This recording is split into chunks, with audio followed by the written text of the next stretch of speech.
तर मित्रांनो, आम्ही आज झोमॅटोवरून फ्रीज ऑर्डर केली. आमची फ्रीज आलेली आहे. त्याला पटापट याची अनबॉक्सिंग करून घेऊ. माझी बहीण म्हणे यार प्रेमानं काढशील म्हणे या खड्डा. मी कायला ऐकतो म्हणे तो पुरा फाडफुडच करून टाकलो पुरा बहीण माय.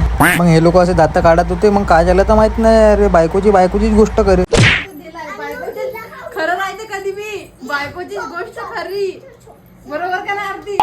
माहित नाही झाला कोणत्या कंपनीची फ्रीज होती. त्याच्यावर लिहिलं होतं वाटते बायकोची गोष्ट खरी राहते म्हणून. तर माणसं लोक का पगले आहे का? मी म्हणलं जाऊ दे, मी काय म्हणेन ते झगडा होऊन जाईन. गमतीच्या भाग आहे म्हणलं तो. मग आम्ही चाललो गेलो जेवण करायला. तिथे बी आंब्याचे पोट्टे असे मस्ती करत होते. मग आम्ही बी लवकर जेवण ऑर्डर केला मस्त. गाणे ऐकत आम्ही तंदुरी चिकनच्या मजा घेत होतो. पटापट आम्ही तंदुरी निपटवली. मग बिर्याणी ऑर्डर केली. मग बिर्याणीवर भिडलो आम्ही सगळे. मग हा पुरीले म्हणलं मी जेवण कर बाई, कायला ऐकते इकडे तिकडे धावत होती. म्हणलं हे लोक तर काय ऐकण्यावाले आहे ना. म्हणलं आपणच जेव्हा पटापट निपटावा म्हणलं जेवण. मग आम्ही लवकर निपटवलं. लिफ्टमध्ये बसून आम्ही येऊन गेलो घराकडे.